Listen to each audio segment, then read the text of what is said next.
Thousands marching all across the nation. We've seen changes coming to several different cities, but local leaders say there is still a lot of work that needs to be done in order to get racial equality here in New Mexico and across the country. In the Duke City, the International District is one area where we've had far too many interactions with the police. And NAACP First Vice President Pamela Herndon says she wants to make sure what happened to George Floyd does not happen here. And it was incredibly moving and hurtful to me to see a person stand there, or rather sit there on one knee.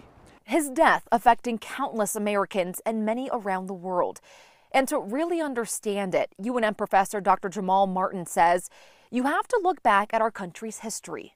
Some of my colleagues would say that in order to really fully appreciate that, you have to understand how to undo colonial mindsets, decolonized minds. He says systemic racism has always been prevalent, and people have not been paying attention until now. People are recognizing that this is not just an isolated event with this young gentleman, that there's a whole cast of characters. People are just tired, they're tired. 2 weeks since Floyd's death, it's been filled with a lot of emotion and a lot of talk about change. Change that the NAACP never thought it would see. I saw Nancy Pelosi and Mitch McConnell actually agree on something. And I'd never thought I would see that. And I saw Mitt Romney walk with Black Lives Matter. But not everyone agrees that change is happening. I'm sort of hesitant to speak about what changes has happened, but I do know that folks are speaking of change that have never ever spoke of change. I'll believe it when I see it, quite frankly. I'm jaded to the experience. But there are changes our local leaders want to see.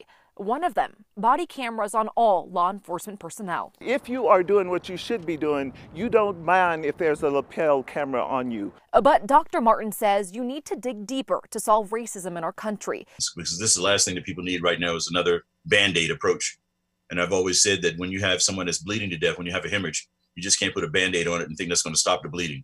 Leaders say the conversations we're having right now are a good start to this movement. Because people are joining a fight that has never joined the fight. But it's up to us to continue the battle to abolish racism. All of the years of racism that our country has been experiencing was suppressed, but it came out in that breath of George Floyd, who says, "I can't breathe," and it's time now to breathe and say racism isn't going to exist here anymore.